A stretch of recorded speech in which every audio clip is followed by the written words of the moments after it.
And according to that, we are live. We are here. Welcome, world. If there's anybody out there listening. We want to welcome everyone to the Constitution Party meeting of Spokane County, Washington State.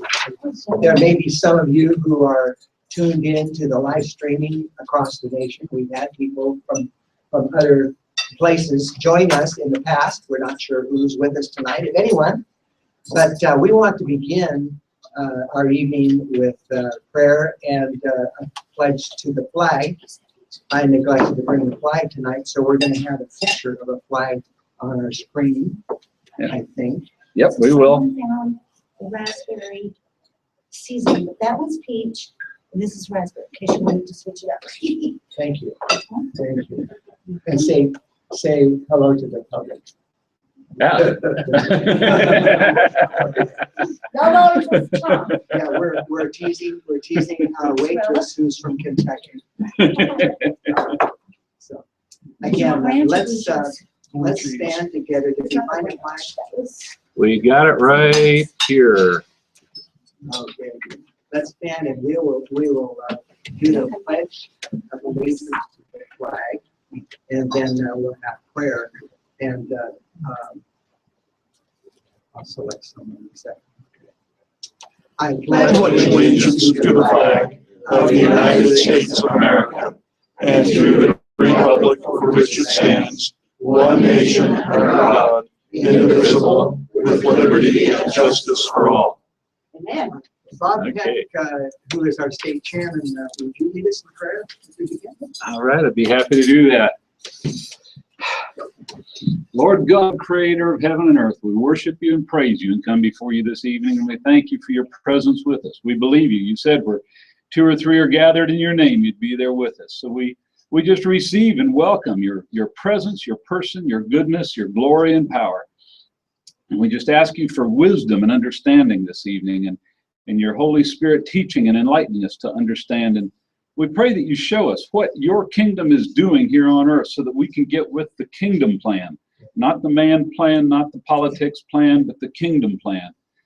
Whether it's how to win the next election or whether it's how to win the hearts and minds of the next generation.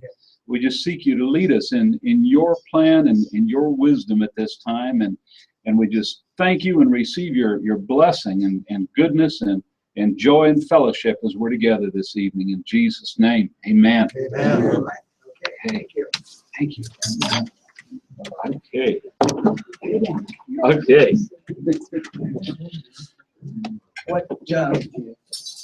What we want to do this evening, there are 2 things we want to accomplish. We want to also open it up to discussion as well. And for those of you that might be viewing, we are actually having a meal at the same time at Sherry's in Spokane Valley in Washington. And so I've never enjoyed watching myself eat. I tried the majority of my food early, so I got great. I have to remember to chew with my mouth shut. All right. Again, we're so glad that you all are here this evening, here locally.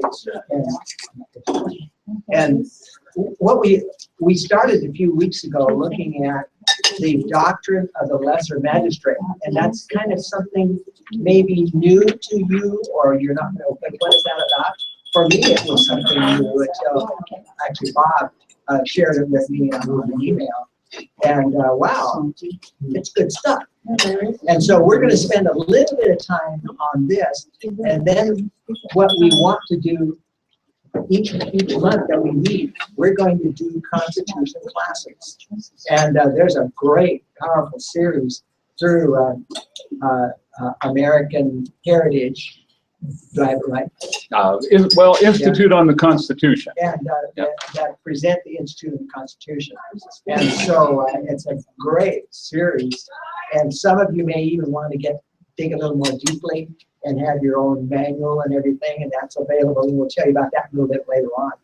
So we're going to begin with the Doctrine of Lessor Magistrate, and we've already looked at a couple of the segments. They're not very long, and then we'll talk about them a little bit and then move on. Okay? Father, if you Okay. would that, that'd be great. We'll fire them up and play them here. Hopefully a new concept to some of us.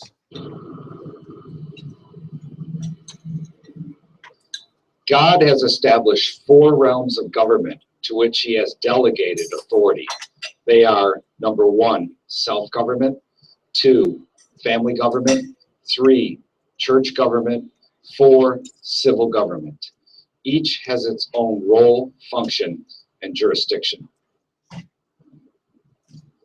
Each of these governments has positions of authority. Self-government's authority, of course, is the individual. In family government, the man is the head of the home. His wife acts as his co-regent. Both have authority over children and property. In church government, there's the offices of elder, deacon, pastor. And in civil government, you have various positions of authority, from a policeman all the way to the president. The authority an individual possesses in any one of these 4 realms of government is delegated authority. In other words, their authority is derived from God. Their authority is not autonomous, nor is it unconditional. Rather, it is God-given, and thus they are to make sure they govern according to his rule. When someone in a position of authority makes laws or decrees contrary to God's law, he becomes a tyrant, as he is in rebellion to God's rule. Those under his authority are not to obey him when he does this. They may even have to actively resist him. The doctrine of the lesser magistrates reminds the higher authority that their authority is limited, because when the higher authority makes laws or policies contrary to the law and word of God, the lesser magistrate does not obey them. The higher authority is then confronted with his rebellion against God and the fact that his authority has limits. To learn more about the doctrine of the lesser magistrates, go to lessormagistrate.com.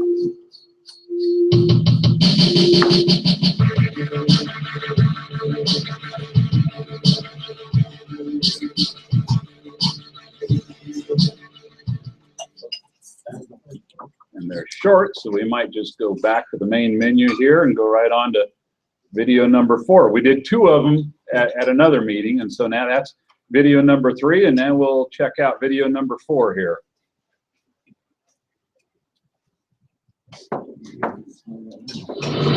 When it comes to the doctrine of the lesser magistrate, the primary duty of the lesser magistrate is threefold. First, they are to oppose and resist any laws or edicts from the higher authority which contravene or impugn the law or word of God. Second, they are to protect the person, liberty, and property of those who reside within their jurisdiction. Third, they are not to implement any laws or decrees which violate the Constitution, and if necessary, resist them. The resistance of the lesser magistrate is wise and proper. Peasant revolts are easily put down by government.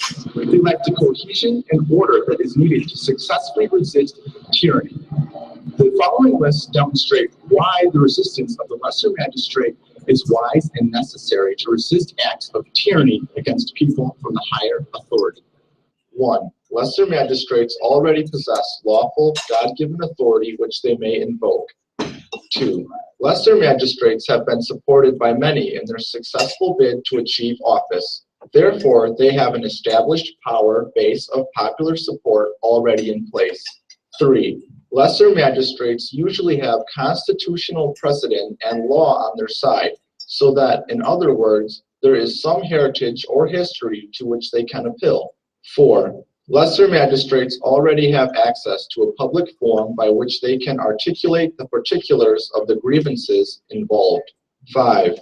Lesser magistrates, by virtue of their office, are able to address the pangs of conscience, doubt, and indecision of the people when they see tyranny developing in their nation and see the need for resistance. 6. People respond to honorable and authoritative leadership, so they recognize the lesser magistrates' God-given authority to resist unjust and immoral law and can rally behind them. 7. Lesser magistrates can provide relief and refuge, protection and support for the distressed more readily than can ordinary individuals.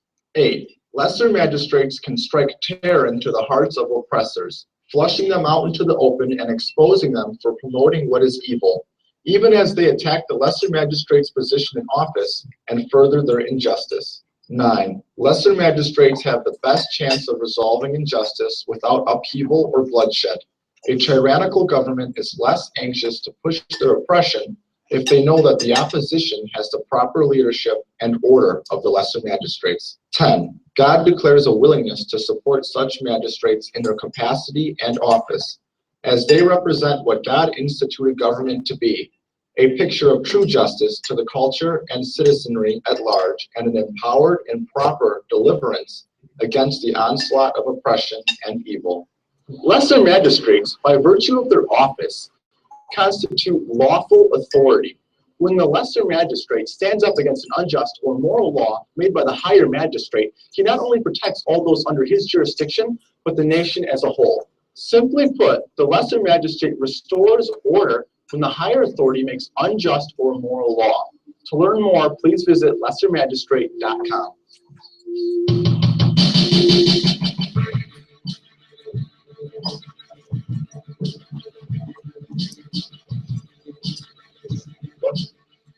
I wonder now if, as you saw the various points mentioned in this this segment, if you had questions that came to your mind, or you thought of examples. He talked about God ordained. Did you think of a biblical, scriptural example of the lesser magistrate stepping in to oppose an immoral or evil decision? In current history, have you thought of situations where this was instituted, maybe not correctly, but it was instituted?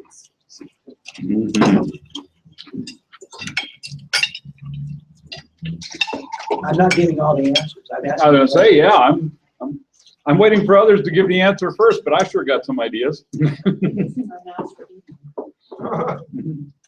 you state the question again? Well, and one of the things I learned, by the way, I have opponents when I know the answer to jump in and give the answer. I have learned that I can't attend so that gives others a chance to think about it. Oh yeah, I got something on Twitter. So the question was, in view of the example, or the principle that was mentioned, that the doctrine of lesser magistrate, it really is a God-ordained issue. If a higher magistrate institutes something that is illegal, immoral, evil, the lesser magistrate even has an obligation to stand up against that tyranny. So, do you think of scriptural examples, or perhaps, okay, there's one, or do you think of recent examples in our own nation where this might have been instituted, even if it was instituted incorrectly? Okay, over here. The most recent example that I can think of is Kim Davis, the county clerk in that one county in Kentucky, who refused to have anything to do with issuing licenses for homosexual marriage. She conducted her resistance peacefully, was temporarily jailed. The then governor of Kentucky would not do anything to support her, but it was an election year. And the upshot of everything is there's now currently a governor in Kentucky who will support Kim Davis. And while she only spent a relatively short time in jail, She brought that change, didn't she? you know, nevertheless, you know, she did make a difference. That was what I mentioned in this video. Now, the other thing is this issue is not dead, because if you've got a state level government now with the option of butting heads with the federal government, then that's a lot more effective than an individual person. The second example I can think of is, I forget whether it's 26 or 27 of the states of this union have combined to sue the federal government against enforcing the latest EPA regulations that Obama dreamed up, because it would have the effect of shutting down almost all of the coal-fired electric plants in this country. claiming that he did not, in fact, have the authority to issue regulatory changes that sweeping by executive order. Good. Yeah. With the funding situation that happened, would that be considered, the ranchers coming together to overcome the fact that they can't do certain things on their land? I don't think so. They're standing up to They stand something. up to a higher authority. They did stand up to high authority, but they were not elected to that position. They did not have a magistrate position. But was there a magistrate in that situation that should have stood up That's it. under Sheriff, yeah. constitutional authority? And Was there? The sheriff should. The sheriff, Yeah. exactly. The sheriff should have been all kicking feds right out.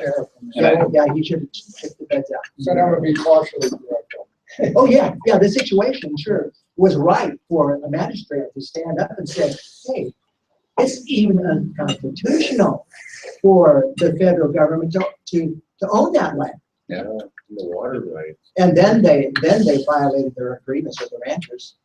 So, Yeah, I think that's a great example. And he said in the video, he mentioned how that it's important for the magistrate to stand up and interpose because people cannot interpose for themselves effectively.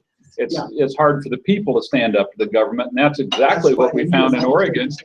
Even though what the federal government was doing is unconstitutional, just a handful of ranchers standing up to the federal government isn't going to cut it. They can't do it. But like was pointed out, if the sheriff or the governor or somebody else had stood with them, then we could have interposed effectively. Well, it's happening all over the country. There's like 250 cases. If you look into it, it's happening everywhere where the federal government's swallowing up land. And I know on the West Coast, they own like 70% of of the wild land. 70% of the land on the west half of the United States owned by the federal government. Couldn't a state government take back that land? Oh yeah, They can Okay, try. this so they is can our try. land. Yeah, we The state definitely. of Utah just said they were taking back over 300,000 acres. Wow. The government said. So I don't know what's going to happen with that. Governor state of Utah. I know Nevada's 90% federal land, 92% federal land. I mean, that's insane. Yeah, that's completely ridiculous.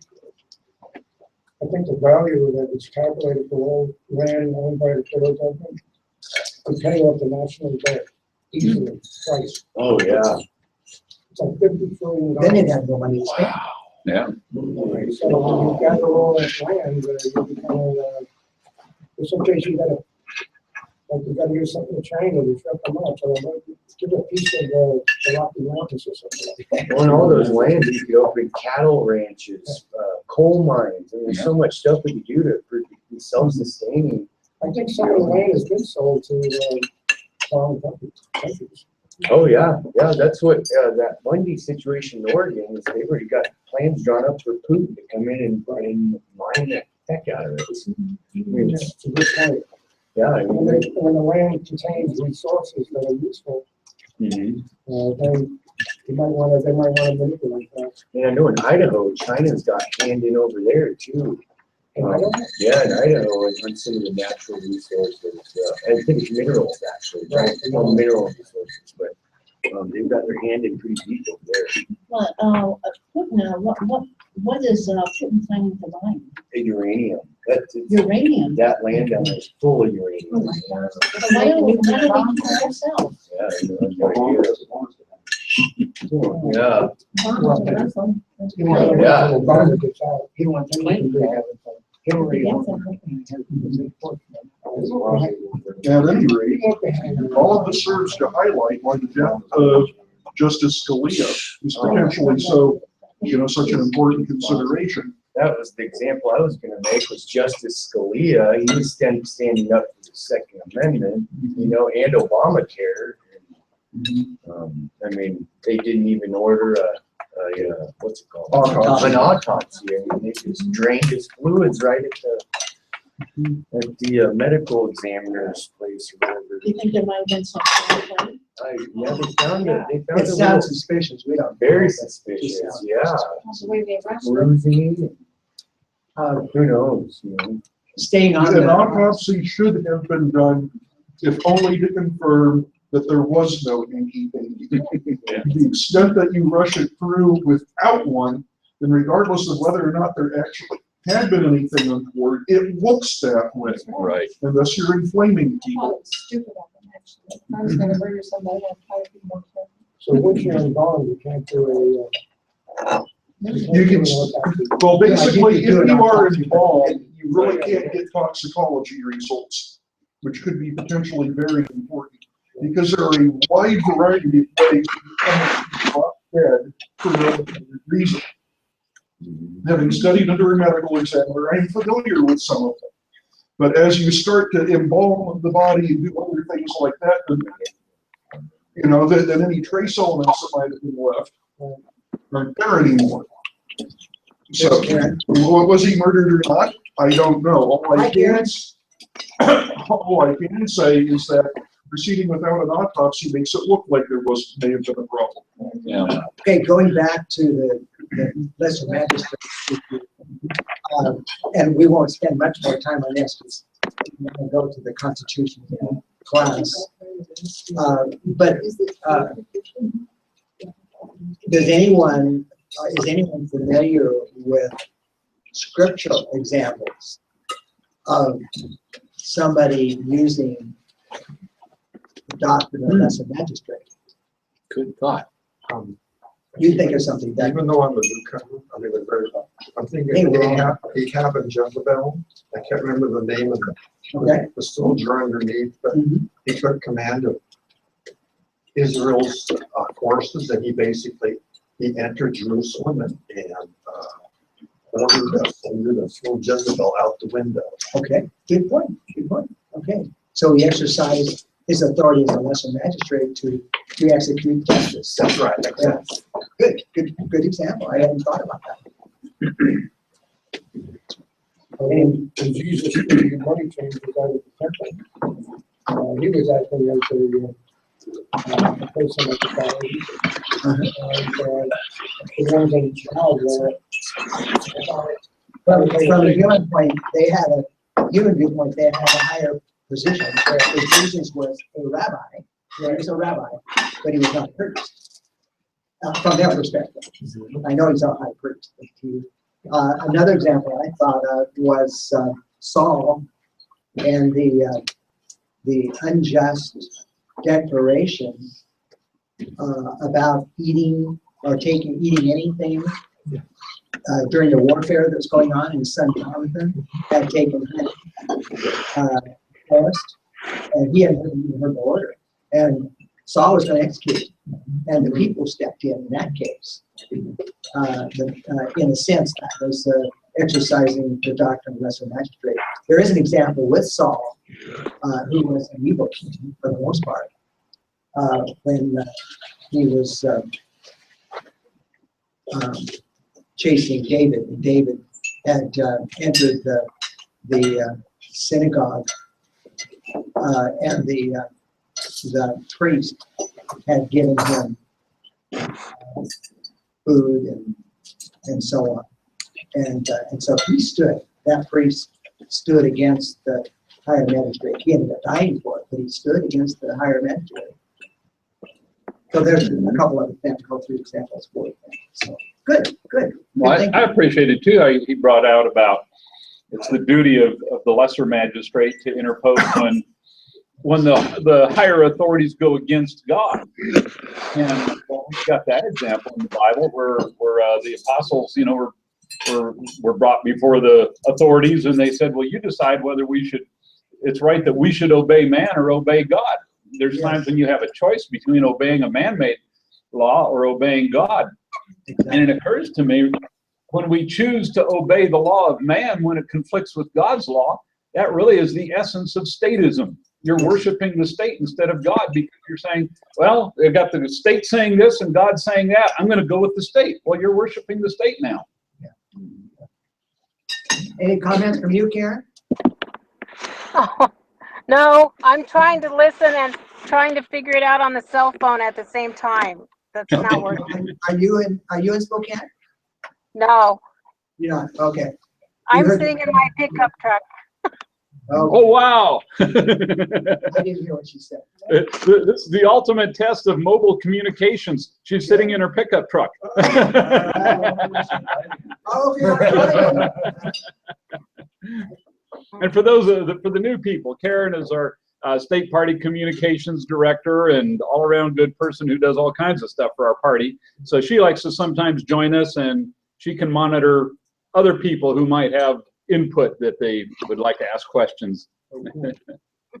Except this time I can't get the cell phone to enter on the chat. So I'm gonna have to do some experimentation, I guess. Okay. Thanks, Karen. Appreciate it. Any other comments on the lesser magistrate thing? We're going to move into the Constitution video. And I actually prepared a little quiz for us, but I wasn't sure it was going to fit with what we're going to cover tonight. So I won't give you the quiz. One last thing. During the Revolutionary War, the Continental Army got the bulk of its officer corps from the clergy. Yeah. Yeah. A significant percentage of the officer corps was the clergy, who, basically decided that, this was important enough that they had to take action. Secondly, and many people haven't thought about this, but April 19th, 1775, the battles of Lexington and Concord go down. George Washington was not appointed commander-in-chief by the Continental Congress till sometime in August. So from April to August, the resistance was basically being conducted by the equivalent of county-level government, banded together to get to get and supply the forces that were besieging the Redcoats in Boston. Yeah. And almost a year went by in conflict with Britain before the Declaration was submitted. Yeah. Yeah, good. Thanks for that information. Great. Good. But the colony, the national level government was, of course, King George's England. The state or colony level governments were, by and large, also pro-British or Tory. So to the extent there was government involvement, it was all county and township. Yeah. And also, within something like 72 hours of the battles of Lexington and Concord, they were able to get upwards of 20 to 30,000 men ringing, surrounding Boston. It tells you the importance of local organization and communication. Really, it's huge. Yeah. It's huge. Yeah, good. Comment over here. I'd like to submit this thought that in reference to the Bundy thing and the sheriff there as a magistrate now stepping in to do his job. With the dumbing down of our current education system with our founding, our nation's founding documents not taught in schools anymore, I'm thinking that our magistrates are, the sheriffs and those people, that they're ignorant of what their jobs and roles are to be, and they're not doing it. Yeah. Along with, Very ignorant. so, we're in a bad way in that respect. That In other words, they're coming out of law school and they're not being educated properly. And they went through the Common Core. probably, a lot of the people that we elect now are all younger than so many, just about everybody in this room, so they aren't aware of what they're really supposed to be doing, and so they don't step up. Yeah, they work for the people, not the government. And then the other axe that gets used is the feds basically saying, go along with us or we'll cut your funding. That's the other thing. And you've got too many lower levels of government that are too wedded to the levels of funding that they get back from the federal government, usually not realizing that in the vast majority of cases, if they were to take control of their own tax and regulatory base, they could generate all the funds they needed to do what they actually had to do without taking a dime from Washington. Yeah. All right. Good. Good comments. Thank you. All right. Okay, Bob, let's go ahead and queue up the I think the first video was 3 or 4 minutes that introduce us. Right. That may,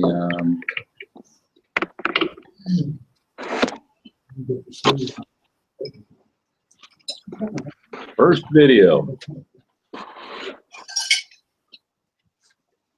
Tonight, we're going to be talking about the American view of law, liberty, and government, a different view than other governments of the world hold, and we'll give you an understanding of where they got the ideas for law and government that they held to. And next week, we're going to look at their religious beliefs, the religious beliefs of our founding fathers. Some accuse our founders of being a bunch of deists. Perhaps you've heard that, and we're going to examine that. To understand their philosophy of government, it's essential to understand what they believed and what their religious beliefs. Following that, our third week, we're going to look at the philosophy and the worldview of our Constitution.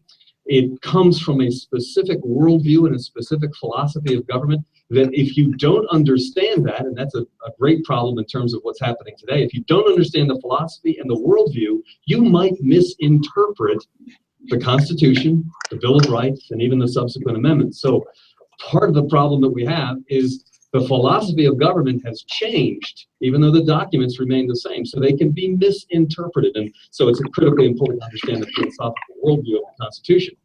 Then week 4, we're actually going to step into the Declaration of Independence in detail and look at the history of what took place in that era leading up to the Constitution. So the Declaration, the Articles of Confederation, all of that will be part of what we study in week 4. In week 5, we're going to look at what transpired between the Declaration of Independence and the Constitution itself. And then we're going to step into the Articles of the Constitution, the preamble to the Constitution, and looking at the first article of the Constitution. The following week, we'll look at Articles 2 and 3. So we'll get an overview of the legislative, executive, and judicial branches, 1, 2, and 3, and we hope that you'll learn that very well so that if anybody asks you something about the legislative branch, you know it's in Article 1. Article 1. If it's about the executive branch, it's in Article 2. And the judicial branch, it's in Article 3. Okay, so we're going to walk through each of those articles, and then we'll look at the rest of the Constitution, the remaining 4 articles in the following week. Following that, we will take an overview of the Bill of Rights, as well as an examination of the First Amendment. And we follow that, we will look at the amendments 2 through 10, that is the remainder of the Bill of Rights. Very important to have a grasp of the Bill of Rights. And the week following that, we will look at the remainder of the amendments to the Constitution. That is 11 through 27, the remaining 17 amendments to our Constitution. And then in the next to the last week, I guess you call that the penultimate week, we will examine the crisis of the Constitution. What has happened in our country?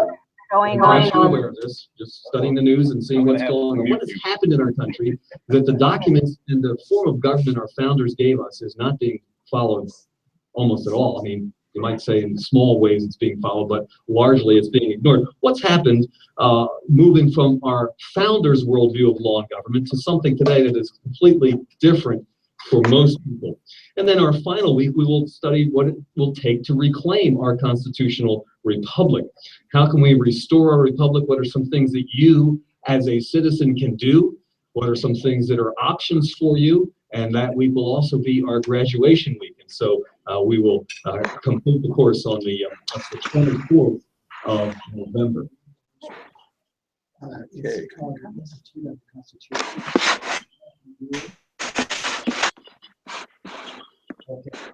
Good. So that basically tells us where we're headed.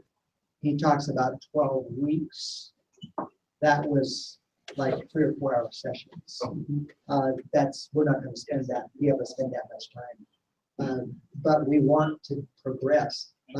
Notice that the first several segments will give us the philosophy behind the documents, so that we're more able, more accurately to interpret, understand what it says. And then we will get into the very specifics of the Declaration, which is very important, and then the Constitution itself, the first 3 amendments, first 3 articles, and then moving through the remainder, and then the Bill of Rights, the rest of the stuff. So that's where we're headed. So input or comments or like, okay, that's not what I expected. What do you think? I'm kind of excited about it. So. And he's also right about needing to understand the philosophy, because through time, some of these terms have been so deliberately twisted and misconstrued that it's almost impossible to figure out what's going on. For instance, take the concept of what is a right. Yeah. Because the founding fathers would have understood it. A right is a freedom of action within a certain sphere. So if I want to assert my right to liberty, that means I'm telling you not to enslave me. If I want to assert my right to life, that means I'm telling you not to beat me up or try to kill me. And if I want to assert my right to property, that means that I don't want you to take my stuff. And what has happened in this day and age is people have been led to believe that they have rights to have various different goods and services provided to them by the government. And the founding fathers would have been dead set against that idea, because if I have the right to demand a good or a service from somebody, that individual just effectively became my slave. And the founding fathers really didn't want to enshrine that in the government they were creating. That's also why the second paragraph of the Declaration of Independence talks about the rights to life, liberty, and pursuit of happiness. As Blackstone had listed the unalienable rights, and he was talking about life, liberty, and property. But the founding fathers were afraid that if they used the term life, liberty, and property in the Declaration of Independence, people would think they had a right to have property given to them. So that became changed to the life, liberty, and pursuit of happiness in order to avoid that potential problem. But what has happened through time is you talk to the vast majority of people on the street, hey, do you have a right to a good or a service? They'll say, yeah. Because they don't know any better. The language has been purposefully corrupted. Yeah. And if you start telling somebody, well, hey, your right to life does not mean that you can demand food from me, you'll actually get a somewhat heated argument. Yeah. Yeah. Good point. Good point. So yeah, that's going to be our focus, to learn as much as we can about what was behind the thinking of our founding fathers, and we're keenly aware that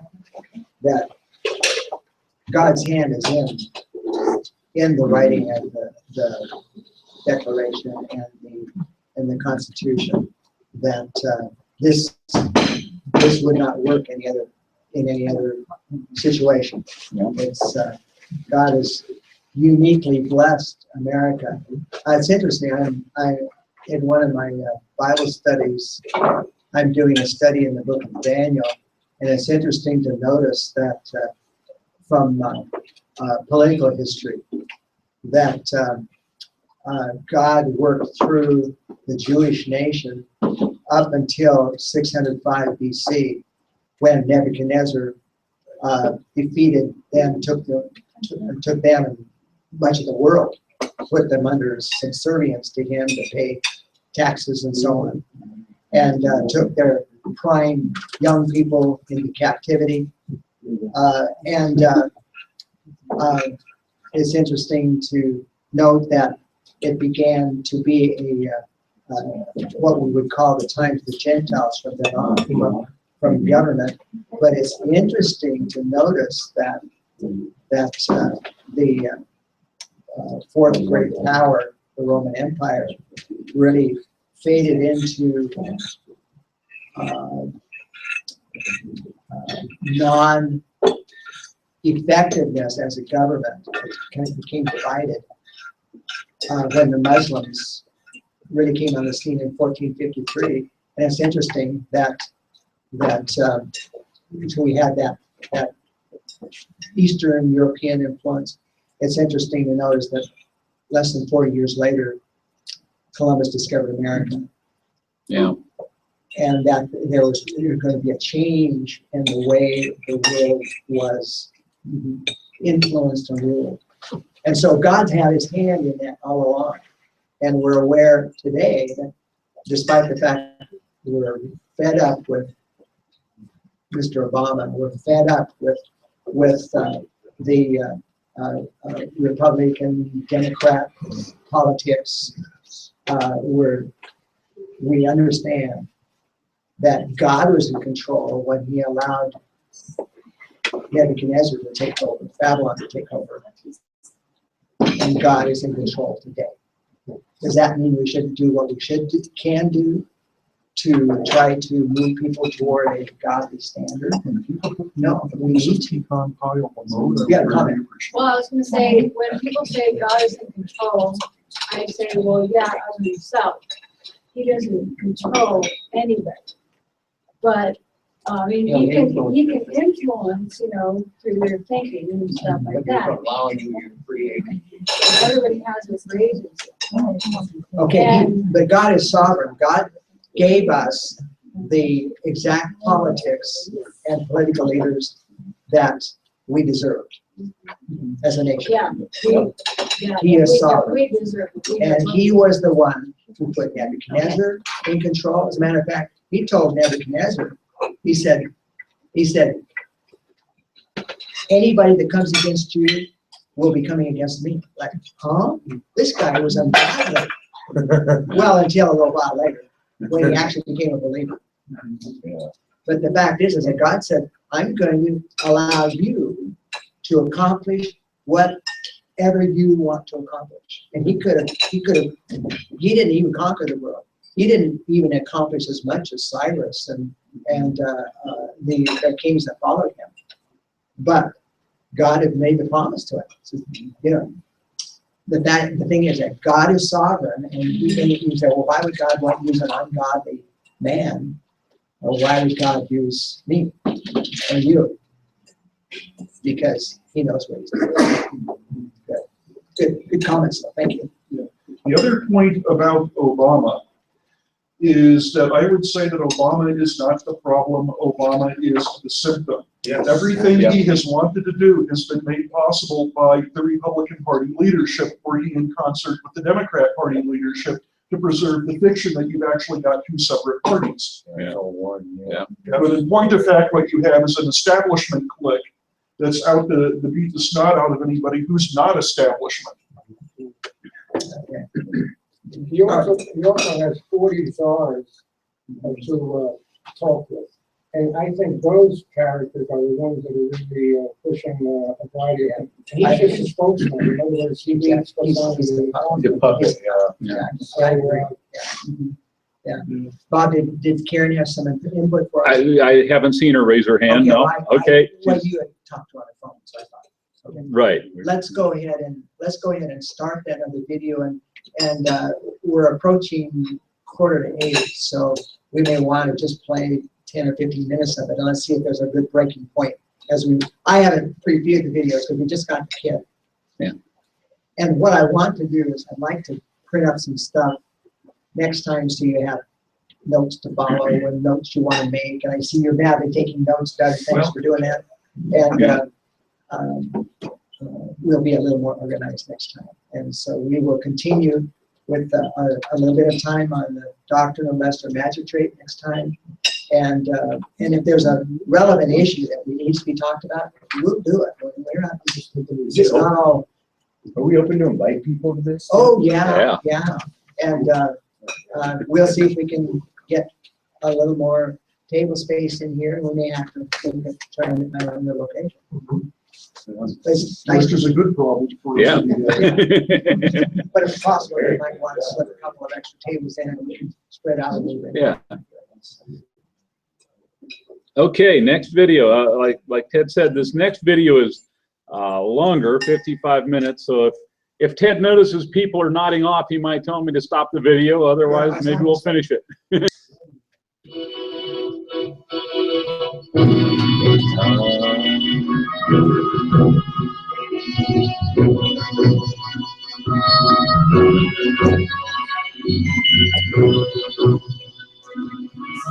Anyone who desires to be ignorant and free desires what never was and never will be.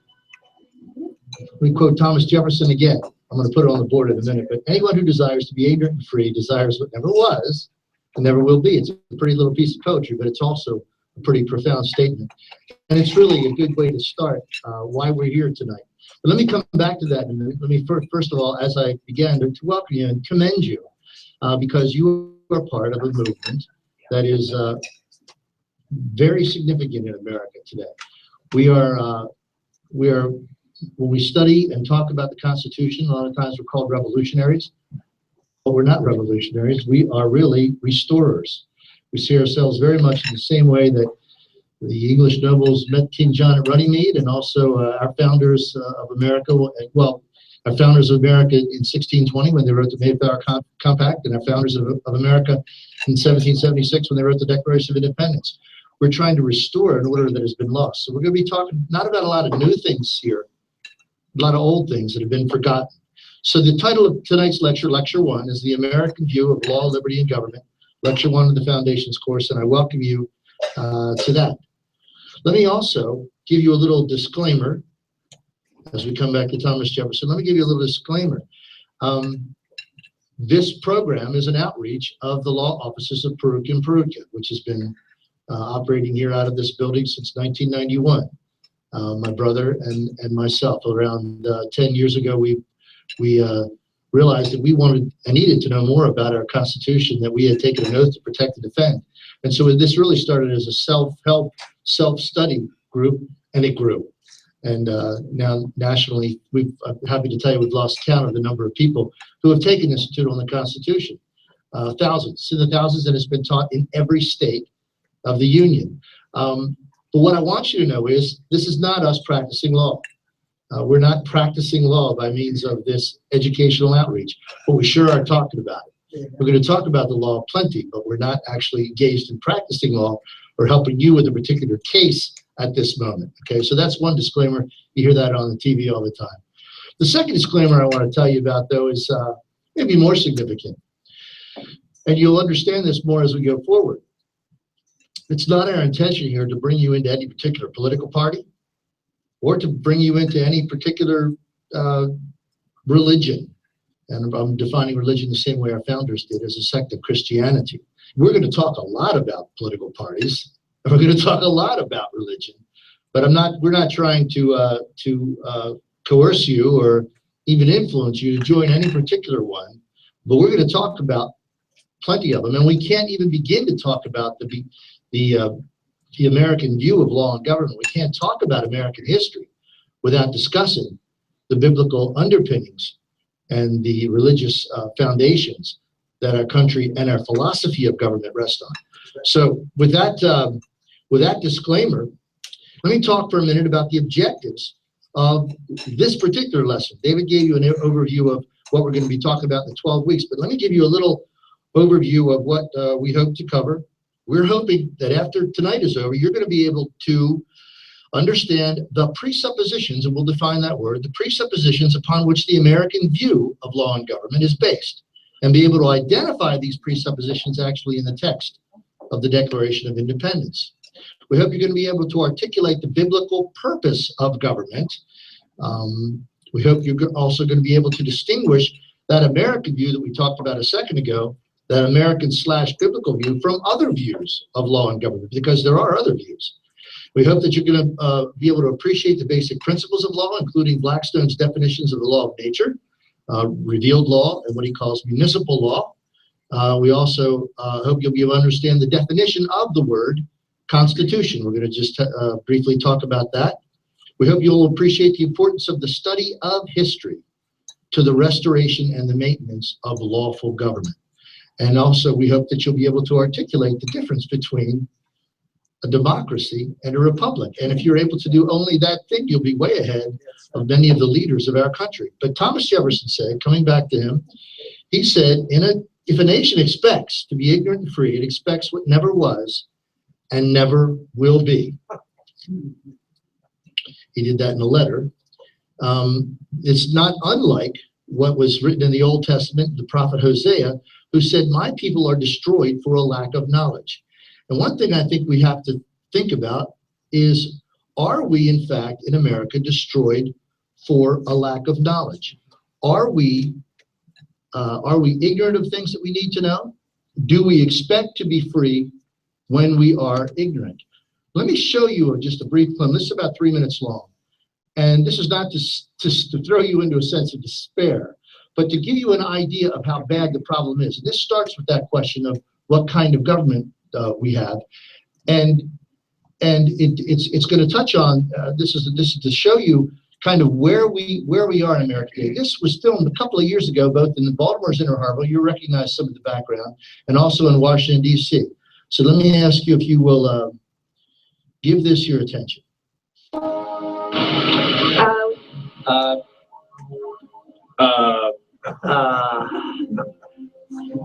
Could be. That's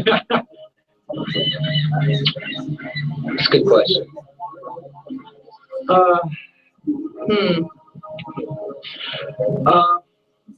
don't know. I don't really know. Democracy. Democracy. Democracy. Democracy. I have no idea. Democracy. Democracy. Democracy. Democracy. Yeah. What form? What form of government do we have in the United States? What form of government do we have in the United States? We have a democracy. Democracy. Democracy? Democracy. Would I be surprised to find that we don't have a democracy? Yes. Yeah. Well, yeah, I would be surprised. I would be very surprised. Ooh. When was the last time I said the pledge? When's the last time I said the Pledge of Allegiance? About 8 years ago. Oh, probably a year ago. Probably 21 years ago. Do I remember the words? I think I did. Can I pledge Pledge allegiance to the flag of the United States of America, and to the republic. which stands, and to the what? And to the what? Republic. Republic. Republic. Because we're open. That's right. We are a republic. Republic. Republic. The difference. What is the difference between a democracy and a republic? What is the difference between a republic and a democracy? I can't remember spelling. That's a good question. Don't know the answer.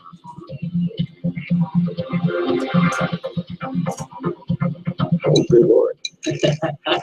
Whoa! You got me there. I don't know the answer there. Just for fun, do you know the answer to that? Who knows the answer to that? You know the difference between a democracy and a republic? If you do, you're ahead of the President Bush and President Obama and most of the leaders of Congress and almost everybody you hear on the TV, the talking heads you see on the TV. I just happen to remember a couple of years ago when John Roberts, who's now the Chief Justice of the United States, was introduced to the country. There was a short little thing that happened, a short little presentation in the Oval Office where Bush introduced him. And by my count, President Bush called us a democracy 3 times in about 2 minutes. And then John Roberts took the floor and called us a democracy twice in about 1 minute. So here's the Chief Executive Officer of the United States of America, and the Chief Judicial Officer. He's now the Chief Judicial Officer of the United States of America, and they don't know our form of government. Does this seem like a problem to you? Does it seem like that's a red flag?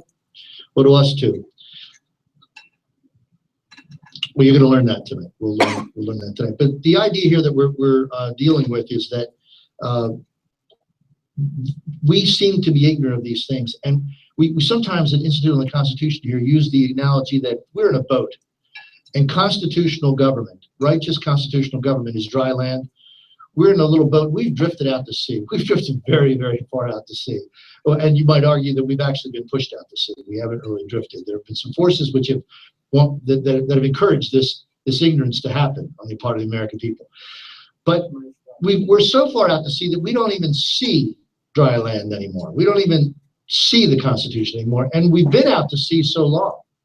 The generations have turned over in the boat, and we don't even remember, for the most part, that there is such a thing as a Constitution. Now, that's been changing in the last couple of years, hasn't it, with the Tea Party movement, et cetera. There's been more talk about the Constitution, but not a great deal more true education about it. So that leads us kind of to our purpose here. The result of this ignorance really is that we don't have the basic tools that we need to hold our elected representatives accountable to their oath of office. See, elected representatives and appointed representatives, they take an oath to protect and defend the Constitution. So they have to live up to their oath. That's their job. And of course, they can't do that unless they understand not only the words and the phrases, the clauses of the Constitution, but also the underlying principles on which it's based.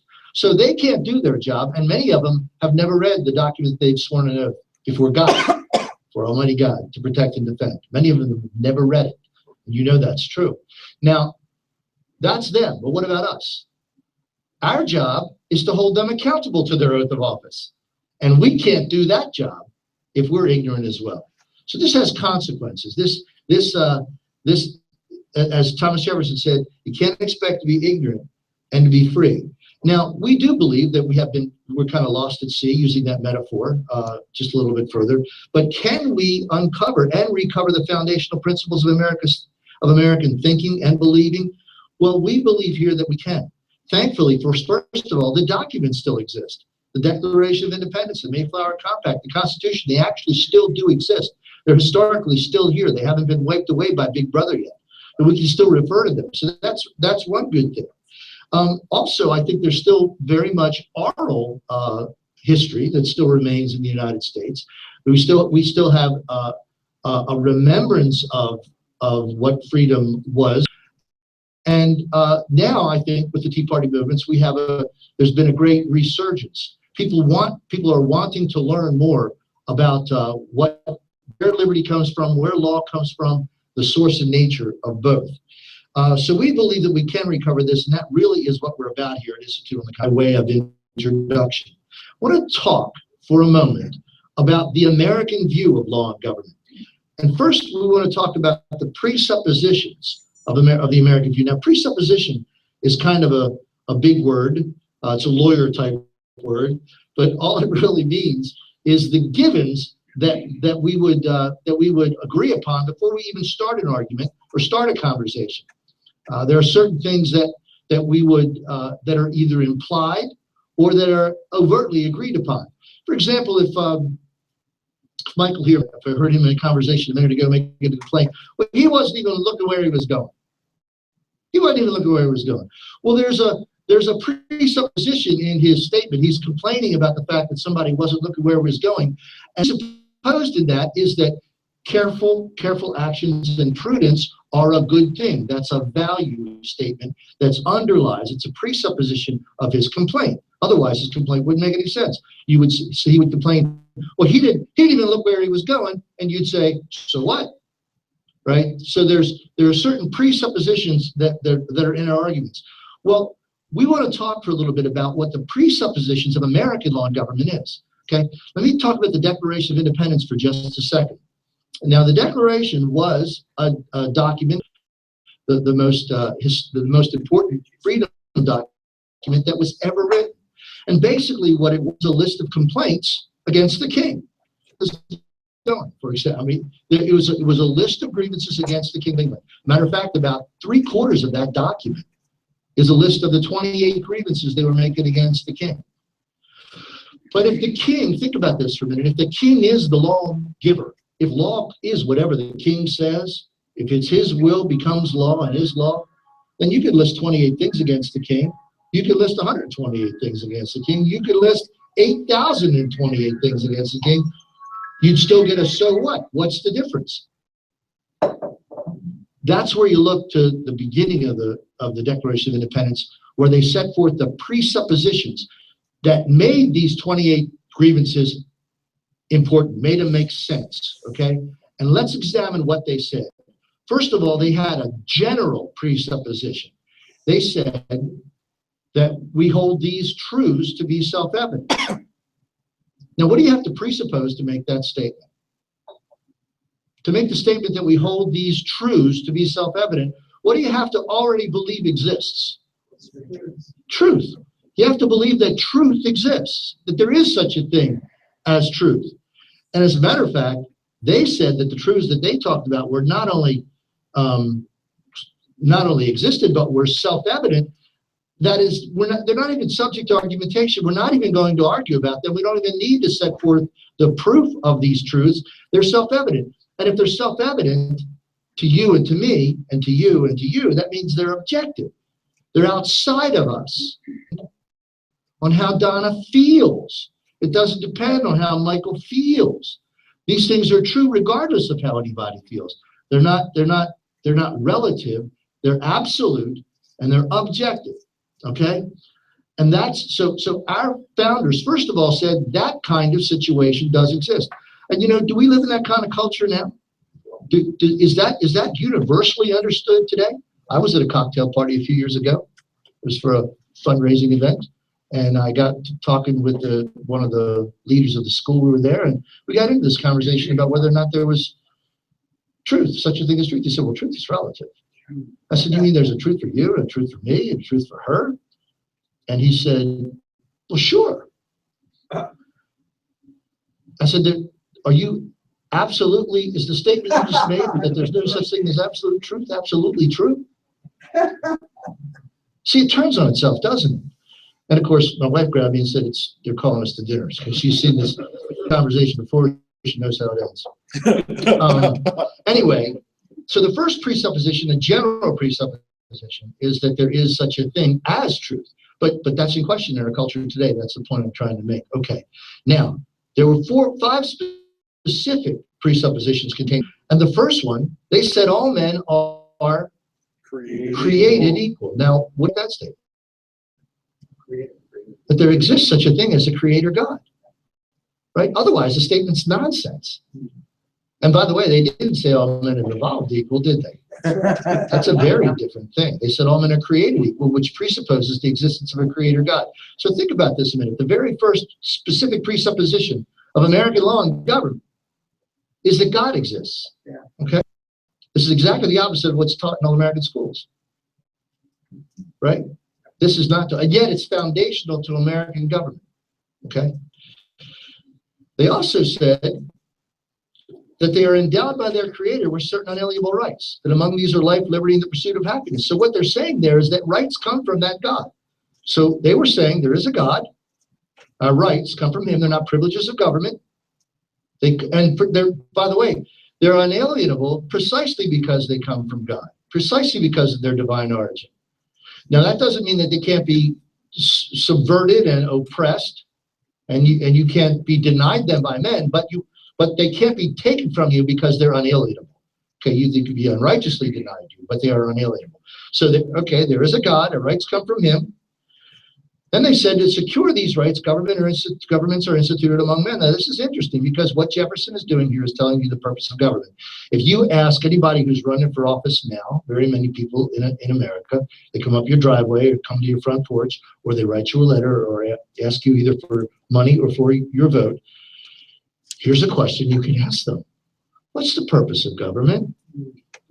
What's the purpose of civil government? It's such a straightforward question. It really can be a stumper, can it? Because you'll get answers like, well, the purpose of government is to take care of the infrastructure. The purpose of government is to do for things people they can't do for themselves. The purpose of government is to take care of the children of the state. The purpose of government is to provide welfare, whatever. But that's not what Jefferson said. That's not what the American documents say. That's not what the American philosophy of government is. The Declaration says that to secure these rights, governments are instituted among men. So the purpose of civil government is to protect rights. What rights? Well, the God-given rights they just talked about in the first 2 phrases, right? Okay, so let's review. There is a God. Rights come from him. The purpose of civil government is to protect those God-given rights. They went on to say that governments don't have rights, but governments have powers, and those powers are, they're derived from the consent of the governed. So if you think about that for a second, that means that you can't be taxed without your consent, right? You can't be taxed without your consent because the power to tax is a power that comes from the consent of the governed, right? You can't be compelled to buy any health insurance policy under this idea because the power to do that comes from the consent of the governed and you didn't consent to that. So all civil government is by consent of the people. And the last presupposition is that whenever any form of government becomes destructive of these ends, okay, this was the purpose of government, and it's saying whenever any form of government becomes destructive of these ends, doesn't do this, it's the right of the people to alter or to abolish it. Okay, now that sounds like a revolutionary statement, doesn't it? That's quintessentially the American view of law and government. That is the American view. We've just reviewed it. That there is a God, our rights come from him. The purpose of civil government is to protect God-given rights. All civil government, and there are other kinds of governments, will...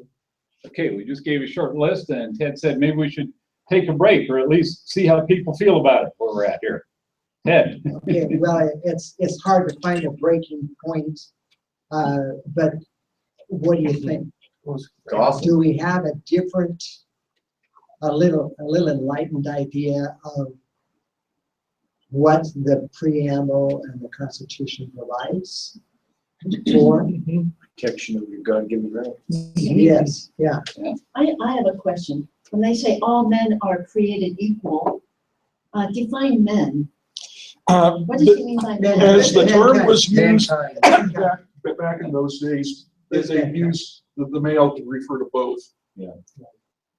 But women were not treated equal because women did not have the right to vote. Everything's come a long way. So they don't know why we shouldn't believe it. Well, back in the day, you had to be, and the system they set up, you had to be a property owner in order to be able to vote. That was because the taxes were based on property, and they did not want people to be voting for taxes who are not going to be subject to those taxes, which is what the system that we have today is. I think kind of where you're, the man was the voice of the family. So back in those days when they refer to stuff like that, the man made the decision. He was the voice for the woman and the child. So it wasn't really like a man-woman thing. You know, it was the man spoke for everybody in the family. Also, you know, and getting back into the political military structure, one of the reasons why, you know, it was the guys doing the voting is because they were going to have to do the bulk of any fighting or anything that might get involved in enforcing what was just passed. That's why 18-year-olds now can vote because they were drafted. And it makes, and to my way of thinking, it makes perfect sense. The system you've got now, where you're legal for some things at 18, legal for other things at 21, it's you know, it's just horse manure. You know, you should pick an age where people become legal adults, and for better or worse, that's it. And I think it should be 18 because for precisely the reason you state, you're old enough to get drafted, you're old enough to fight, kill, and die for your country. Then you ought to be able to vote. You ought to be able to go out and get a freaking drink. You ought to be able to smoke a cigarette. Yeah, but at age 18, your brain is still developing. Used to be 15. It's come a long way. It used to be 12 before that. So, you know. Back in the day, you know, the kids were married off at ages 15 to 16 and went out west to set up their own farms. You were a man at 15 years old. Was probably 40, let's say 40, 45 years old. So they had to get something done early. Yeah, no kidding. And then the other You were really a man. You started at 12. And then the other thing is, again, the educational system was different, the economic system was different. You take the average kid who's been raised on a farm, and by the time they are 15 or 16, they know everything they freaking need to know about how to run a farm because their entire life has been an apprenticeship to do that. Yeah. You know, so when you've got all this land out there that just needs people to farm it, then yeah, you can turn the kids, married couple of 15, 16 years old, loose to go ahead and set up their own farms. Yeah, and at age 18 these days, the kids are hopefully recovering from the public school indoctrination. They're too immature. Yeah, kids are just too immature. Well, part of the problem is the system is set up to inculcate immaturity. Well, just enslave them.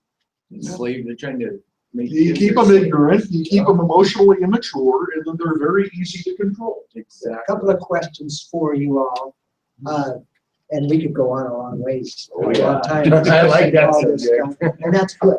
It's good for us to have this interaction. Sometimes we go to school and we go home, or we go to church and we go home, go to Sunday school and go home, and promptly forget what we your top. Nice, just Do all slice of them you on. have a copy of the Constitution? If you don't have a copy, we have extra copies here. And they're just $1 a piece, okay?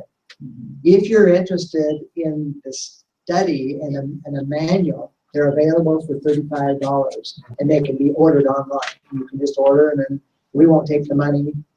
We haven't been accepting money here for donations, and maybe we should be, but we haven't been spending any money, except we did spend money for this course.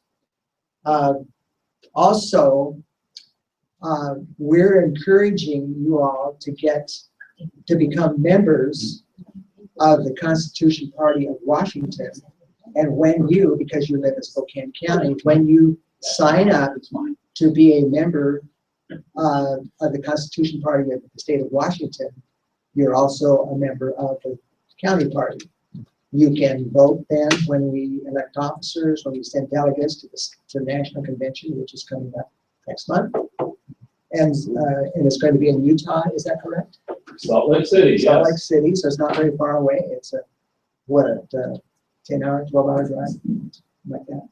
One day, I've done it. Yeah, so we'd love to have you sign up, and we actually brought applications, and I'll leave, these are the applications Dan was talking about. I can just leave them setting on the box here. and if you want to sign up as an individual, is $25 for a year membership. A couple is $35 for a year membership. So you're welcome to do that. I want to do before we conclude too, and we can continue to discuss if you want to. We have the room actually till 9 o'clock. So yeah, I wanted to introduce Tom Horn, who is throwing his hat in the ring to run as U.S. representative for the state of Washington from the 5th district. Tom Horn. Tell us a little bit about yourself, Tom, and maybe next time we can give you a little more time just to tell us. How much time you want? Less than 5 minutes. Okay, no problem. Hey, my name is Tom Horn. I'm running for U.S. Congress from our district. I'm running against Kathy McMorris Rogers. I'm a Republican. I did this last time. I started on the last possible date. I was hoping somebody jump in, but nobody did, so I did. And I didn't have enough time to do anything. But anyhow, so I'm starting a little earlier this time. What got me kicked off to running was Kathy's response to the State of the Union address in 2014. Just 2 weeks prior to the State of the Union, President Obama had come out and said, if you guys don't do things the way I want, I'm going to rule with my pen and my phone. I'll go around you. Okay, so I thought, boy, that ought to call for some pushback at the State of the Union, and my representative is going to give it, and I expect some pushback. So, anyhow, what's she do? She has 10 minutes unfiltered access to the American public. She tells us about being a little girl in Kettle Falls. She tells us about getting married. She tells us about her children.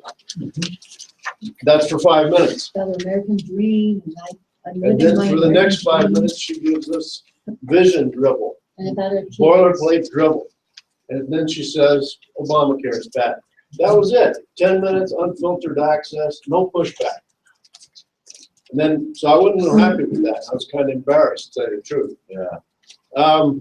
And then 2 weeks later, 2 or 3 weeks later, she comes out, these Spokane reviews. They had an interview, and she talked about the Republican leadership was thinking that they could get the comprehensive immigration bill passed that summer. And this would have had to have been pretty much the comprehensive immigration bill passed in 2013 by the Senate. And she said, well, she was kind of concerned about border security, and also we need to push that these people would get a legal status, not amnesty, okay? Looking at that bill, the comprehensive immigration bill that the Senate passed, the Gang of Eight, that Marco Rubio kind of ran about it, or not ran about it, but he was at the forefront of it. these folks, to get their legal status, they'd have to pay a fine, okay? How stupid do you think we are? They're not gonna pay a fine. The fine print's gonna take the fine away, or subsequent legislation's gonna take the fine away. They have to pay back taxes. They're poor people. They don't owe any taxes. And then the upshot of that was the IRS came out with a ruling saying, well, you know, if they get legal status, they can apply for earned income tax credit for 3 prior years. So they didn't pay any taxes, and then get rebates on the taxes that they didn't pay based on the earned income tax credit. So anyhow, those are the 2 things that made me think somebody ought to run. Nobody ran, so I ran. And I'm doing it again, and I hope to do somewhat better. I got 8% last time in the primary. The Dave Wilson, the independent, got 12%. Joe Pacudas got 28%, and Kathy got 50%. And then Kathy won by 60% in the general.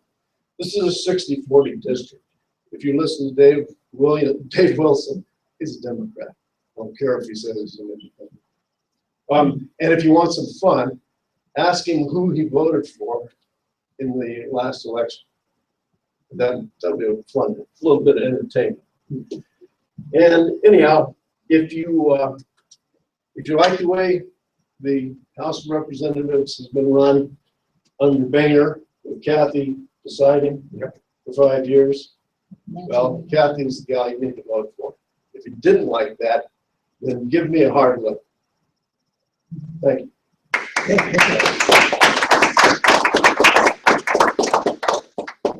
I'd like to make a statement. Okay. Today's government under Obama and his minions is an example of why the Constitution is important, because they're not following the Constitution. That's an example of what can happen if you're not following. Yeah. So. Have any of you guys heard about I've heard that we've actually become a corporate United States? Yeah, corporation of the United States of America. Is that the reason why they're getting away with being able to do whatever they want? Or? I have heard that argument, but the baseline reason that they're able to get away with so much is because there aren't enough people who are banding together to bring a voice. That's what I was going to ask. Do we have any ties to? Does anybody here have any ties to like our state representatives, or because I've actually tried. I've left many messages with the House of Representatives and called their Washington State number, well, their DC what number. District? Which then? What's that? What district? I live here in town. In the valley. In the valley. Yeah. Yeah, I mean, they send you to DC. You go to DC. Are you talking about states? Yes, I'm talking about state. Yeah. Because you go to DC and then they send you to your state rep. And I've just been trying to get somebody, I'm trying to get my voice heard from somebody. And, I would like somebody to, the people who are supposed to be our voice to be our voice. It's like maybe there's not enough people thinking the same way I do to get our voice out, or I don't know, but from the federal level, of course, our in 5th District here, Kathy Morris Rogers, and basically she doesn't listen. She don't care. Yeah, that's what I'm saying. I was trying to go ahead of from that. The state level, we have in the 4th District, you have Matt Shea and Ken. Yeah. Mike Pat. And depending on which district you're in, the 6th District, they've got Kevin. Kevin Yeah, I Parker. left the message there. So And Jeff you, Foley. pardon? Jeff Foley. Yeah, Jeff Foley. And Michael Baumgartner. Yeah. Yeah. So from a local level, you've got these people who are Yeah, I left the in message. Olympia. I left the message on Foley's, I think, and I mean, I've left 3 messages in 3 months, and I haven't got to call back from anybody. You're supposed to, it says, on their answering machines, leave a message, and at least somebody from their staff will get back to you and take questions or concerns and blah blah blah. But I've never gotten a call back from anybody. It's crazy, what's There's room for improvement, isn't there? And one of the things that we focus on with with the Constitution Party and understand that we don't have the leverage that the big names, Democrat or Republican, have. But we are encouraging people to run for local and get involved in local politics, local committees. And if you're alert, there are things that come up all the time, city level and county level, that you can get on a volunteer committee and you begin to get kind of inside The circle. and you have more influence. And we, across the nation, we've had Constitution Party people elected under the Constitution Party label. It's hard to do it at a federal or state level simply because we are a minority. Yeah. And in our state, for instance, we have the top two policies, so that if you don't, in the primary, you don't come in the top two, you can't be on the general ballot, which is unfortunate. They have that system because it favors the two big parties. Which is garbage. Which is really one party. Yeah. Well, hopefully we can get Mr. Horn. Mr. Horn, that Yeah, could me be too. our voice. I'm looking for volunteers, always. Mhm. I'm looking for donations, always. We do have a county official with us tonight, Rob Chase. Anything you want to update us on, Rob? The guys you're mentioning, I know them all personally. And, Oh, you do? Usually they'll get back to people. I mean, I rarely hear they don't, unless you were using their family or something. No, I had some questions about those executive We'll orders. get together after you meet here and I'll make sure you get your chance to talk to them. Okay, cool. Yeah, I really appreciate I'm it. county treasurer, but you kind of have to, I got involved, well, I've known Bob Peck for a long time, and, I got involved in the mid-90s, and, I was in my 40s by then, I just, you may not be interested in politics, but politics is interested in you. Well, And a lot of things, like, when I got the internet, the lights started turning on a lot of things, and then I did get involved, and once you do get involved, it's, it's a mixed bag, but it's more fun than not. Yeah, no, it really is. I will get involved. I feel like you're doing something. And I've gotten to know Gail a lot better since I came here a few meetings ago. Yeah. Talked to him. Josh, some cool I've known for a long time. We are fortunate that we have some very good state level representation for this side of the state. The problem is state demographics mean that even though we've got good people in there, they can't always get anywhere near as much done as we'd like them to be able to. Right. But for the district, that's the valley, you're up in Spokane. You've got the best representatives in the state. Yeah, that's not who I called. I think first I called the U.S. House of Representatives, then she sent me to Washington, probably Olympia, I assume. Oh, with the message there, and then I called. I looked up that Foley or something like that. I left a message on Jeff Foley. Yeah, Jeff Foley. That's in the 6th district. Yeah, I was just jumping around on YouTube. Yeah, you want to get to better know their- response from your own district. You get to know their legislative aides. Yeah. Really well. They'll get you into them too. Oh, okay. They're almost better to strike a relationship with them sometimes as national representatives because they're whispering in their ear.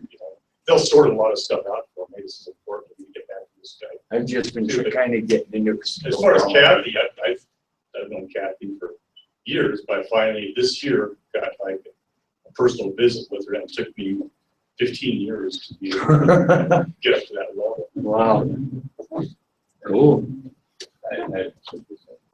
Ted made a real good point about like run local, get involved at the local level. That's where you can make a difference. Like start with attending city council meetings or county commissioner meetings. And like Ted said, if you're attending those meetings, you'll hear about some board that maybe you can get appointed to.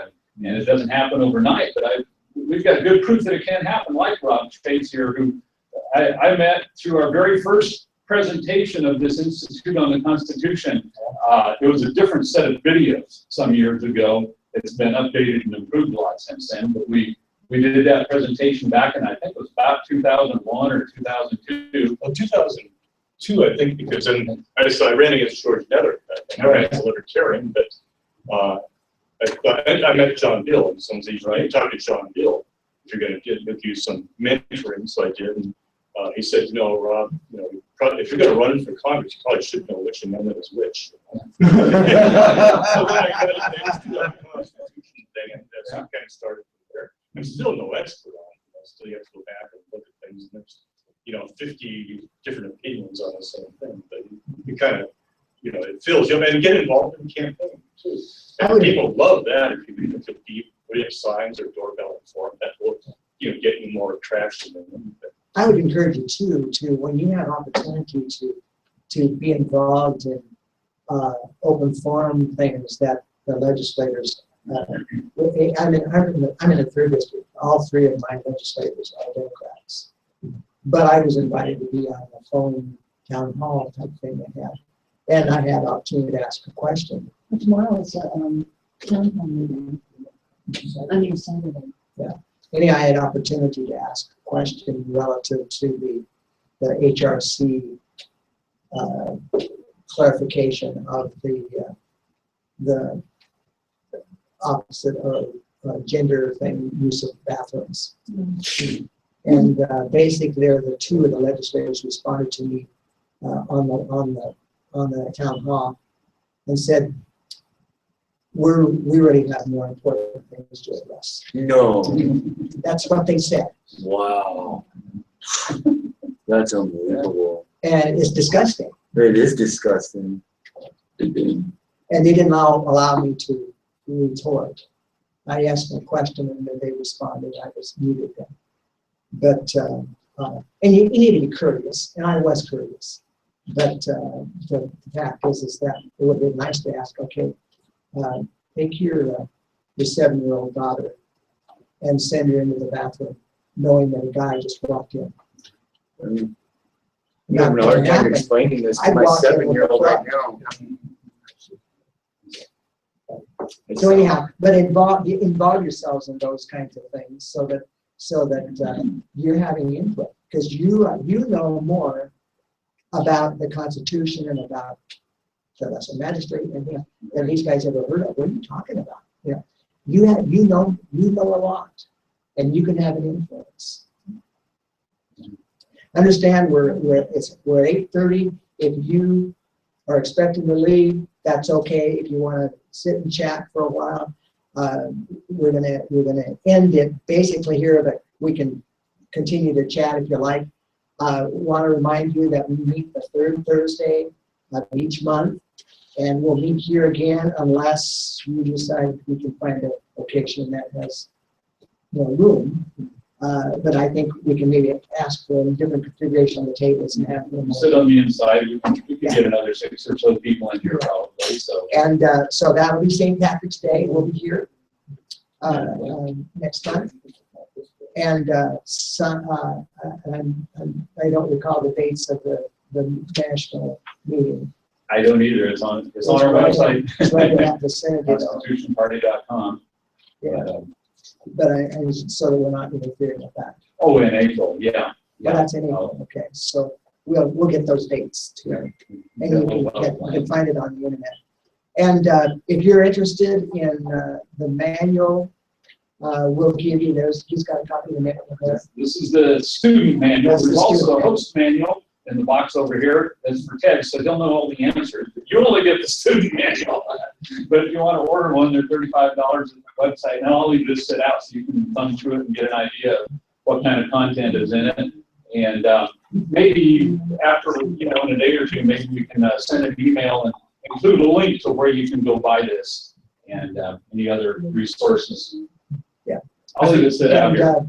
Bob, why don't you take that stack of applications, just pass them around if you're interested in that. Even if you don't have the money or a check to get tonight, you can have that and bring it next time. Because if we do get to the spot where we're going to get officially reorganized and have offices and everything, you will need to be a member in order to vote. And even if you're not joining, just give us your email address on there. Yeah, that'd be great. So we can give you the notices. And for those of you that are new to us tonight, like Doug, thanks for coming. We'd love to have you come back. It's a pleasure to be here. Thank you. Bring a friend next time. Very well. To join the Constitution Party, Can we do that and still be a Republican? Well, that's up to the Republican Party. We won't object, but they might object. But if they don't know. Well, that's up to you. You know, I was invited by the Republican Party to register for the caucuses. I can't even do that because I'm the acting chair of the Constitution Party. But you can because you're not officer. Okay. Yeah. I would think you could, because we're not running people for any of those positions that are typically think of as. And the way the state laws are set up now, when you actually run for office, you only run as saying, I prefer this party for that. That's right. You can have a membership in other parties. I think if you take part in if you guys have a convention, then you're not supposed to take part in another party's convention. Okay. If you get caught. But still, I think you do right that you consider yourself Republican. So you're kind of giving your words. And it's obvious that probably the majority of people that I will vote for will be Republicans or a lot of write-ins. Yeah. Because I have found that I don't care for either of the candidates. And so I will write in my own name or someone I know, like Bob Peck or somebody, you know, I've written your name in before, Bob. Oh, really? And I've written my own name in. And others have written my name in. So I thought it was about at least 4 votes.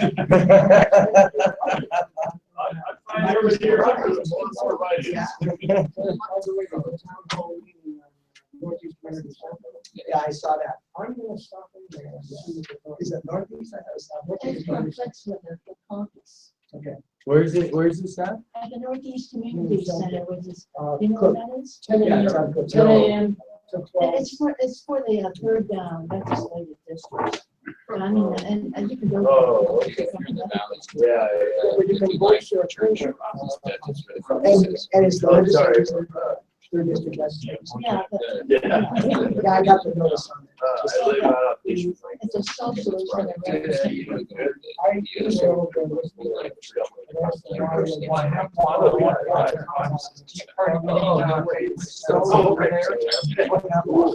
Thank you very much. Oh. Wait a minute here. It's right next door. Oh, come on. Oh, yeah. Well, the thing is that. I meant to be unmuting Karen. Why? Give me a call. Why can't I unmute it? Oh, yeah. Is she still there?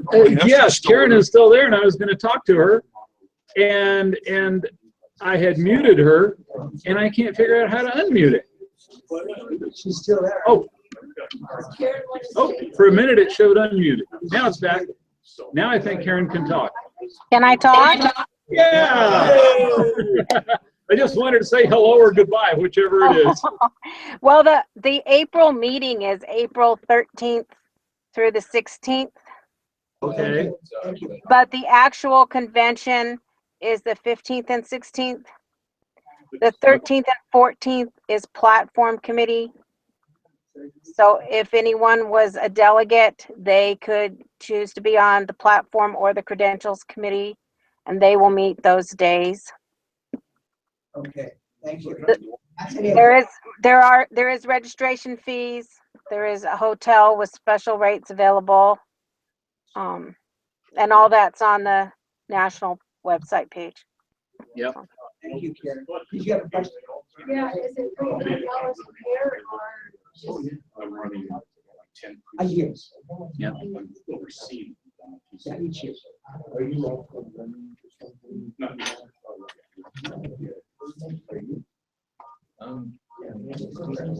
Okay. Any other questions for the good of the order here?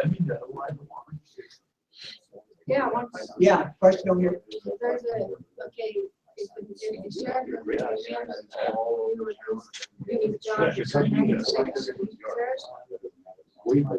Okay, the question here, Yeah. the question here is relative to the lesser magistrate issues, and if the sheriff doesn't do his job, what was the rest of your question? And is there a lesser magistrate? Is there a lesser magistrate? An officer could, Yeah.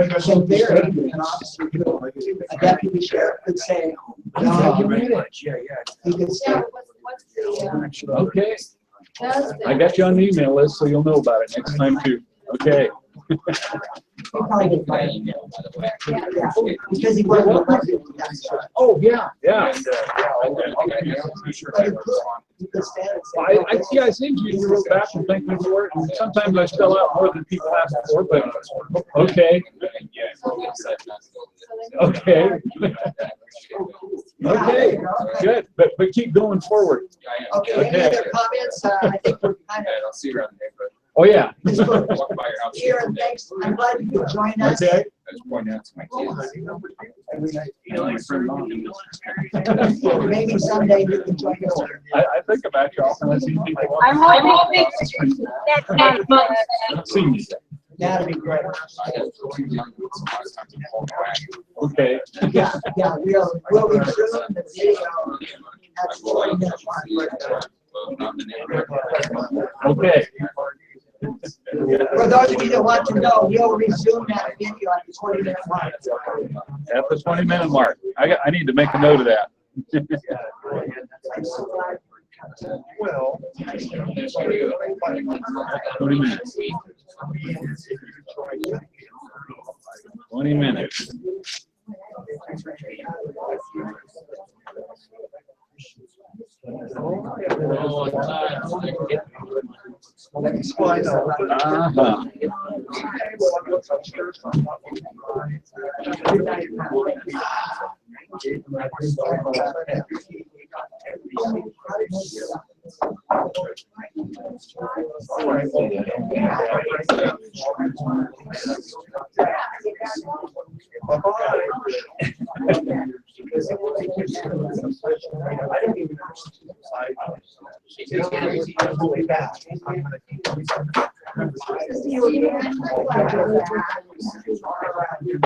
Okay, let's see. Mr. Hagel, good to see you. Yes. Is this not valid anymore? Well, you know, it'll probably work. They have redone the videos to where it's laid out different. That one with John Eidsmoe, it was lecture 1, lecture 2, each one 30 minutes, and there's 12 lectures. Now there's still 12 segments, but I think I saw there's something like 4 videos for the first segment. One is 55 minutes and one is 30 minutes. So it's gonna flow different. It's laid out differently. Yeah, they cover the same basic topics. Like lecture 1 is still addressing the same general subject area, but it's like 3 shorter video presentations instead of the one John Eidsmoe one. So the older manual won't sync up directly with the new one. But it isn't like we're doing it for credits and it has to be official. You know, you can. I mean, I can probably go through here and find where you are at any given time. You know, I haven't gone through the new one to be able to say. I've only seen like these first couple of videos. Well, you can look at the manual over here if you like. This is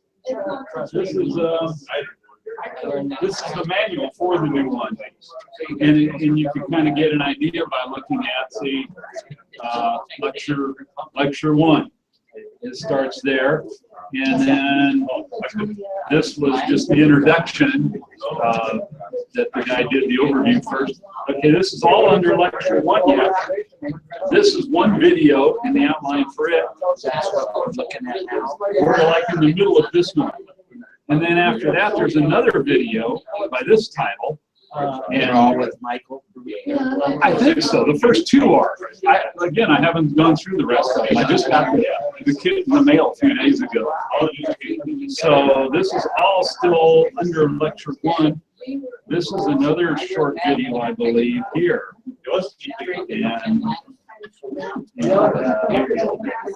And then it goes into questions after that. But anyways, so it's going to be different. You won't be able to follow along precisely with that one. But like I say, it isn't like we're doing it for credits. If you just want to take notes or whatever, you can. But if you want to be able to follow along line for line, then I guess you do need the new one. My other question is on that. I have a question about rights. Okay, that all men are created equal and having basic rights. One of them is life. Well, with the unborn babies, should be counted as man? That's the understanding. Yeah. So that right to life is being deprived of that due process. Yeah,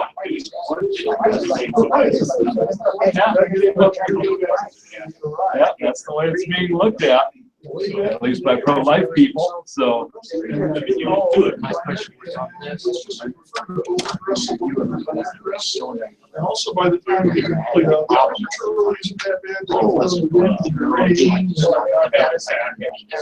I remember the money would come back in my checking account because it never was. yeah, Is this new one?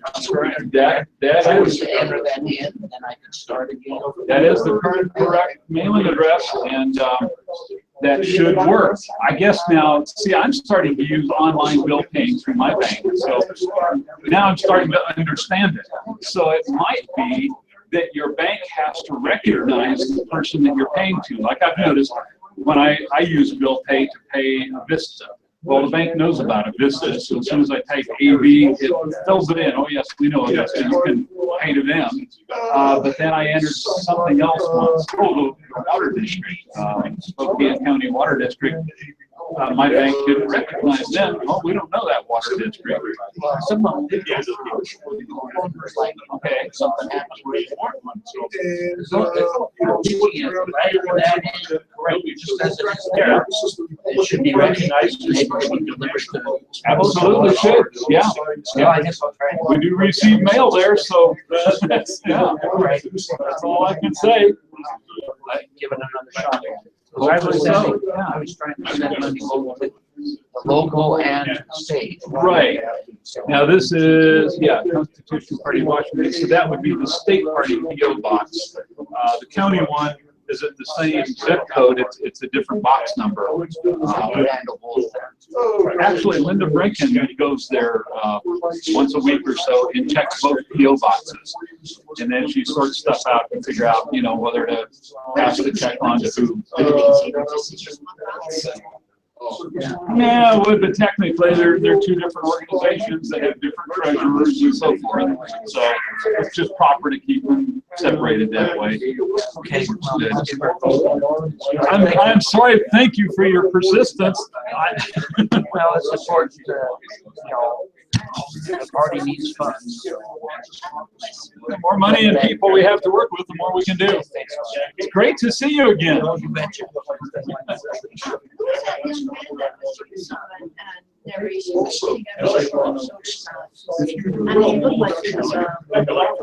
Oh, in the first one. Yeah, the first two videos we showed. The first one was the more mature guy, 40 or 50 or something. And that's Pastor David Whitney, Wisconsin area. And then the second video is his son, teenager. I think, you know, the pastor kind of came up with the whole outline, but he had a son who's narrating this. Yeah. Yeah, works pretty good. Good teaching. Oh, no doubt, yeah. Yeah, Pastor Cook is strong on homeschooling, being non-501c3, and all of those things. To get out of the government system. Now let's listen to something on the radio about truancy.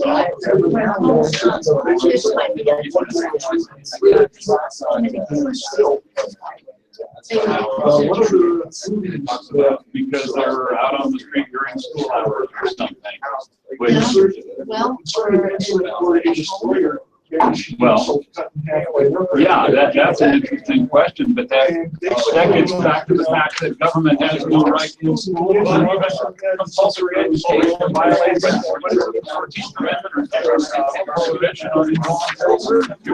so as far as I'm concerned, compulsory attendance laws for schools are unconstitutional and unbiblical.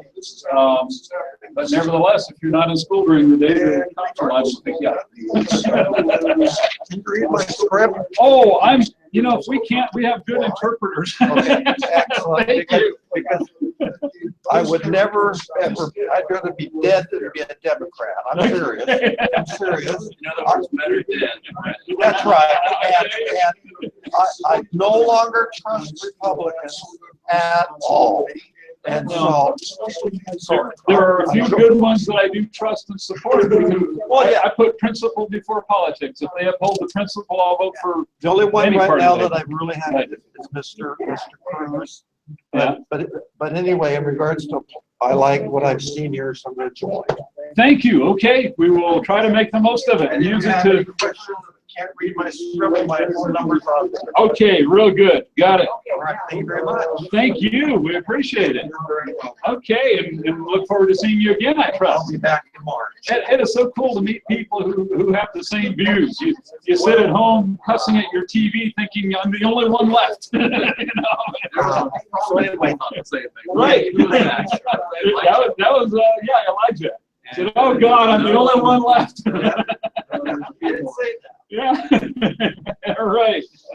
So is this something you could bring like meetings? Oh, thanks. Or do you Yeah, have to? well, we're just encouraging people, if they do want one, go to the website and buy it. And what I'll do is I'll send an email around to everybody with the link, so that if you want to buy one, just click the link and give me your credit card number. Even though it's very Okay, great. Yeah. Yeah, I see. I bought the whole kit, which has 12. It's like just 3 DVDs with several individual videos on it, saying it's like we watched tonight. But then there's several other supplemental videos that come with it, and the host manual and the student manual, and about 3 other small books like Fast PA on the bottom. And, yeah, about 3 different ones like that.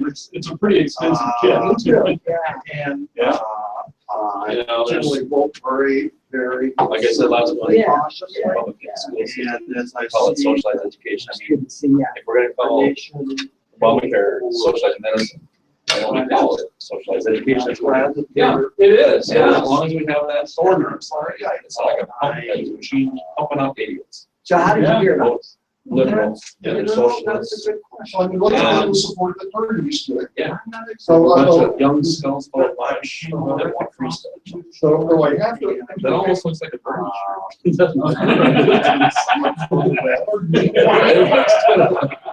was going to comment though that, it could be that there's, some support for because he's not going. Washington. Right. He's kind of the Democrat Trump. He's sort of outside the establishment. He's the way of rebelling against the establishment. The other thing is, I was thinking, with the voting playing games and getting the House minority because of the vote advantage of to walk off and not the delegates. Socialism, I disability.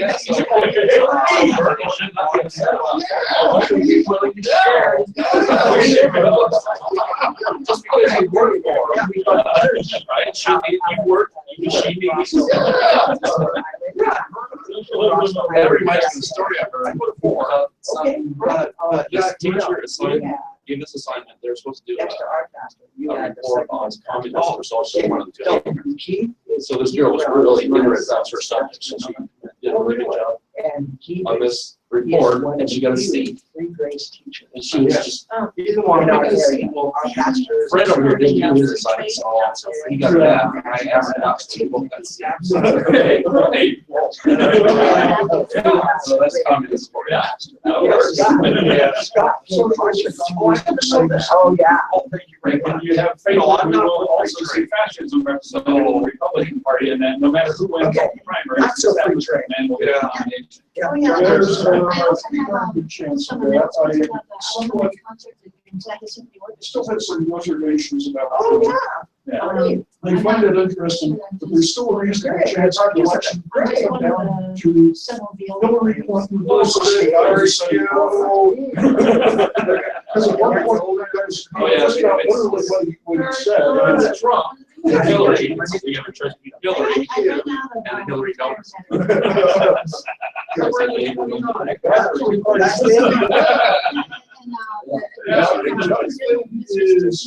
What a deal. For seniors and students is $10.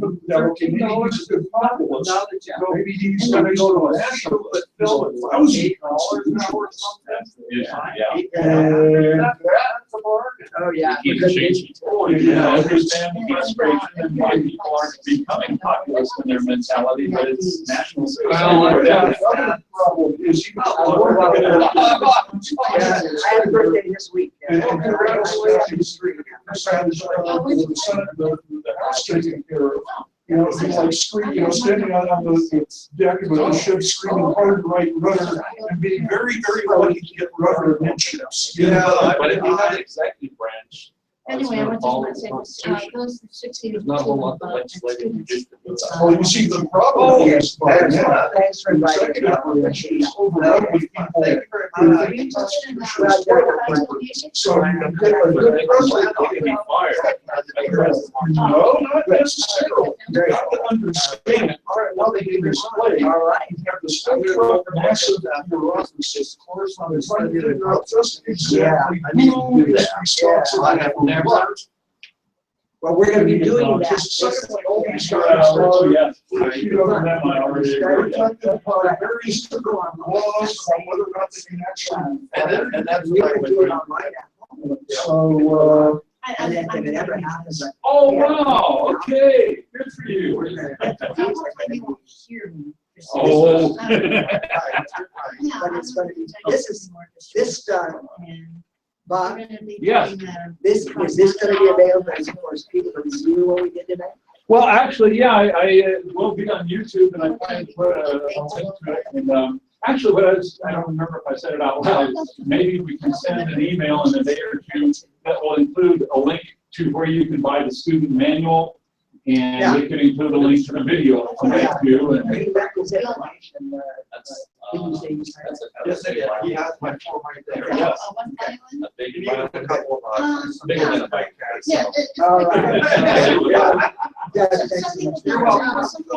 Feel free to invite someone. Absolutely. Because Like one time I was.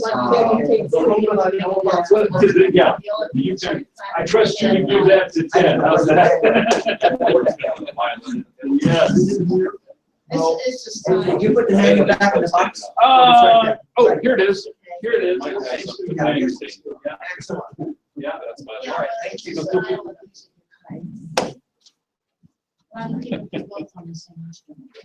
Do you have one of these? Yes, I do. I have one. Okay, check one. Okay, good, good. Very good. Yeah, I've never studied the Constitution